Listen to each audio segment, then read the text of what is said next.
And as you walk through, you see fewer platforms rotating around the central platform.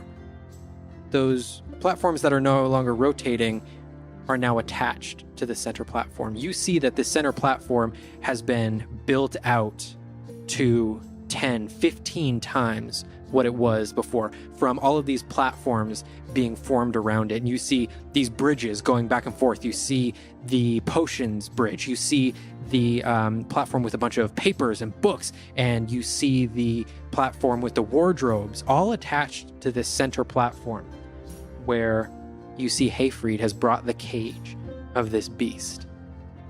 And you look and you see Hayfried standing there, and you can see pieces of paper floating around him. You see books floating in the air, flipping to certain pages as he's scanning and reading these all at once. You see Hayfried himself, as he is looking through these books. You see just an absolute mismatch of clothes and armor on him.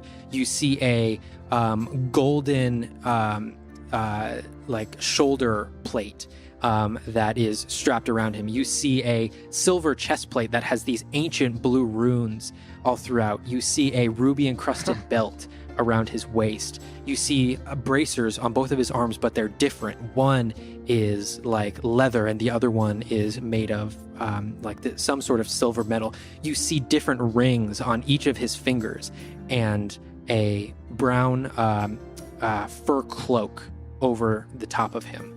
And you can see he's like channeling all of these different powers from all of these different magical artifacts that he's wearing as he's reading each of the papers and books that are floating around him. And you see just beyond the papers, you see these orbs, these weird, almost like extra dimensional orbs that where if you look at them for too long, your eyes almost can't even focus on what they are. And he turns around and he sees you all. And you can see his eyes are completely glazed over black. And he looks to all of you as his eyes snap back into form, and they snap back into the blue that they were before. And he says, "Oh, have I been having a fucking night? Oh, come down here. I've got some shit for you." Are we playing dress up? Oh, yeah, this is all like part of, I'm getting kind of old, so I need some crutches. So, what I have been doing is this creature right here, nasty motherfucker, I'll tell you. He is mean. And he didn't give it up easily, but after a little bit of persuasion, I was able to sort of get into his mind and see some of his past. And I was able to find some of his friends. And I didn't find too much about the Red Wolf in particular, but he was with a group of people, and they were captured, and then they were forced into these crystals. I think I found some of these other people who were forced into the crystals. If you just give me a moment. And his eyes once again glaze over black, and you can see two of the rings on his right hand and one of the rings on his left hand begin to glow as he puts his hands up towards the head of this creature.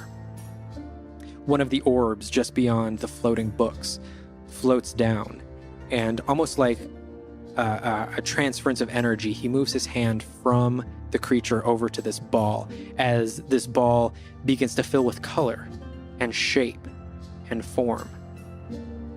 And it turns into almost like a seeing glass.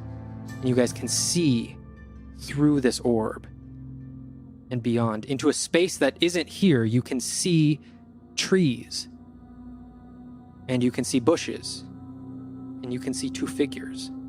These figures are blurred and sort of dark, and you can see Hayfried says, "All right, just give me one moment. I had this earlier. Just give me 1 second." As the ball switches from green colors and these brown and these earthy tones into darker grays and blacks. And these figures come into focus. And you can see there in a room, a hallway maybe, that is completely stone. It looks like carved stone. Almost reminds you of like a mine. And you see these two figures come into focus. You see one, a red tiefling, in a black cloak. you see standing right next to them a large half-orc Oh, snap. as they're walking down this mine shaft hallway. Oh, snap. And you look to Hayfried, and he's concentrating on both of these things. And he says, now, if I got this right, I think this is now. I think this is right now. He's got a connection to these guys, and I'm pulling on that connection. So just give me one moment. And the picture comes in even clearer as you can see down this long corridor, another 3 figures approach. On the outside, 2 figures dressed exactly the same in these onyx black robes, layers on layers on layers of robes, and a single gold necklace hanging from their neck. You can't quite pick out what the necklace has on it, but it's just a very simple golden necklace. You can see both of these forms are drow. You can see their ashy complexion, their dark hair, their long pointed ears. And as the picture comes even clearer, you can see that they're twins. Identical twins, one male, one female. And they're both walking, flanking another entity. In the middle, also wearing robes, but in stark contrast to the dark robes, brighter. And you can see this half-elven figure walking with sort of a regal elegance. And as you look and see this figure, she's wearing robes that are almost identical to Kellick's. And you can see, as she comes into focus even more, this short white hair and a symbol tattooed onto her forehead of 3 rings, exactly like Kellick's necklace. You can see these 5 figures meet in this corridor. And as the half-orc opens their mouth to speak, you hear,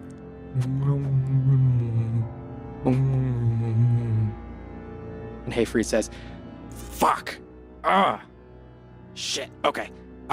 It looks like we just have the visual right now, but I might be able to fix it. Just give me one second. We can't tell what she's saying. I'm trying to figure that out. All right. Just give me one moment. This is right now? That's Sir I think Gath. so. Give me. It's right. If it's not right now, it's within the last 10 minutes. Do we know where this is? What these mine shafts are? Not at the moment. I might be able to figure that out though. Right. Is there any way we can help? Fuck. I don't. There's not much Let that him you can do right focus. now. Stop asking him questions. All right. And you can see the images that are coming through are like coming in and out of focus as Hayfried's concentration sort of begins to waver, and you can tell that this is a very difficult thing for him to be doing right now.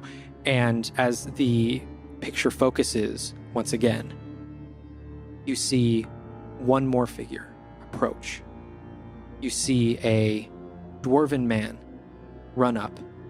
He's wearing very simple clothes, and he's wearing what seems to be like these workers' clothes. There's a leather top and these hide pants. And he walks up, and as soon as he does, you can hear what they're saying. As Hayfried's concentration sort of comes to a point, you can finally hear what they're saying. And as this dwarf runs up, you hear the half-orc that, though body male, voice is female, says, What do you have to report? And the dwarf runs up and he says, I'm so sorry. It's not going as fast. We need more men. It's not going as fast as... And with that, the red tiefling brandishes a knife, turns, and with a single stroke slits the throat of the dwarf as he falls down and lays down on the ground dead. The half-orc once again opens her mouth and says, okay, well, looks like we're gonna need more men. Can you handle the manpower? And she looks to the 2 drow, and silently they look at each other and look back to the half-orc and nod without exchanging a single word. As you're looking at these 5 figures. The half-elf pulls from her robe a small amulet, a little totem, places it on the ground in the center, and says, "I think this might help." And she taps on the top, and all of a sudden the picture cuts out. You can't see anything, and this orb turns back into this formless, colorless nothing. Was her voice her own? Her voice was her own. And Hayfree loses concentration, collapses to his knees. Says, "Oh, God. I'm sorry. They had something that took me out of it. I'm sorry. I don't know if I can get it back."